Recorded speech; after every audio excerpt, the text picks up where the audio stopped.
కర్ణాటక రాష్ట్రం బళ్ళారి జిల్లా శ్రీధర్ఘట్ట గ్రామవాసులు శివస్వామి పాదయాత్రకు గత 10 రోజుల నుంచి నందీష్ గౌడ్ నేతృత్వంలో నిత్యం అన్నదాన కార్యక్రమం చేయడం జరిగింది. వీరు కర్ణాటక వాస్తులు అయినప్పటికీ ఆంధ్రప్రదేశ్ కర్నూలు జిల్లా కోడుమూరు మరియు కె నాగలాపురం మధ్యన శివభక్తుల కోసం అన్నదానం కేంద్రాన్ని ఏర్పాటు చేశారు. ఈ సందర్భంగా నందీష్ గౌడ్ మాట్లాడుతూ శ్రీశైలం పుణ్యక్షేత్రం శ్రీ మల్లికార్జున స్వామిని దర్శించుకునేందుకు ఈ మెయిన్ రోడ్ మార్గం నుండి వేల సంఖ్యలో భక్తులు ప్రయాణిస్తున్నారు కాబట్టి ప్రతి భక్తునికి అన్నదానం అందాలనే ఉద్దేశంతోనే ఈ ప్రాంతంలో గత 5 సంవత్సరాల నుంచి ఈ అన్నదాన కార్యక్రమం చేస్తున్నాం. మా శ్రీధర్ఘట్ట గ్రామ ప్రజలు దగ్గర 40-50 మంది వరకు అన్నదానం కార్యక్రమం పనుల్లో నిమగ్నమయ్యారని తెలియజేశారు.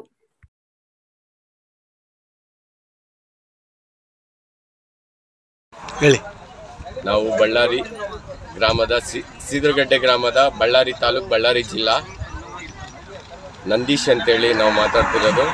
ನಮ್ಮ ಗ್ರಾಮಸ್ಥರು ಸೇರಿ ನಮ್ಮ ಫ್ರೆಂಡ್ ಸರ್ಕಲ್ಲು ನಮ್ಮ ಬಂಧು ಬಳಗ ಎಲ್ಲ ಸೇರಿ ಈ ದಾಸೋಹನ ನಡೆಸ್ಕೊಡ್ತಿದ್ದೀವಿ. ಪ್ರತಿ ವರ್ಷ ಮಾಡ್ತಿದ್ದೀವಿ. ಇದು 5ನೇ ವರ್ಷ.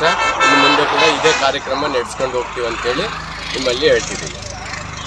ಆದರೆ ಅಷ್ಟು ದೂರದಿಂದ ಬಂದು ಈ ಜಾಗದಲ್ಲಿ ಮಾಡಬೇಕಂತ ಅನ್ಕೊಂಡಿರೋದು ಯಾಕೆ ಅಂತ ಏನಿಲ್ಲ, ಇಲ್ಲಿ ಈ ಜನಕ್ಕೆ ಸಮಸ್ಯೆ ಆಗ್ತೈತೆ ಅಂತ ಹೇಳಿ ಮೊದಲಿಂದ ಗೊತ್ತಿತ್ತು. ಹಂಗಾಗಿ ನಾವು ನಡೆಸ್ಕೊಂಡು ಹೋಗ್ತಿದ್ದೀವಿ ಇದನ್ನು. ಓಕೆ. ನೀವು ಈ ಜಾಗದಲ್ಲಿ ಅನ್ನದಾನ ಕಾರ್ಯಕ್ರಮ ಮಾಡ್ತಾ ಇದ್ರ ಈ ಸಮಯದಲ್ಲಿ, ಆದರೆ ಇದರಿಂದ ನಿಮ್ಗೇನು ಮೇಲಾಗಿದೆ?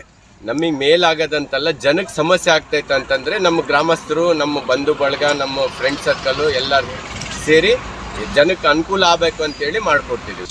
ಇನ್ನು ಎಷ್ಟು ವರ್ಷ ಗಂಟ ಈ ರೀತಿಯಲ್ಲಿ ಮಾಡೋಕೆ ಹೋಗ್ತಾ ಇದ್ರ? ನಮ್ಮ ಕೈಲಾದಷ್ಟು ಮಟ್ಟಿಗೆ ನಮ್ಮ ಬಂಧು ಬಳಗ, ನಮ್ಮ ಸರ್ಕಲ್ ಹೆಂಗಿದೆ ನಾವು ಹಂಗೆ ಇದನ್ನ ಕಂಟಿನ್ಯೂಷನ್ ಮಾಡ್ಕೊಂತಾನೆ ಇರ್ತೀವಿ. ಓಕೆ. ನಿಮ್ಮ ಫ್ರೆಂಡ್ ಸರ್ಕಿಲ್ಲು ನಿಮ್ಮ ಊರು ಅಂತ ಹೇಳ್ತಾ ಇದ್ರ, ಇಲ್ಲೆಲ್ಲಿ ಅವರೆಲ್ಲ ಉಚಿತವಾಗಿ ಮಾಡೋಕೆ ಬಂದಿದ್ದಾರೆ ನಿಮ್ಮ ಜೊತೆಗೆ? ಬಂದಿದ್ದಾರೆ.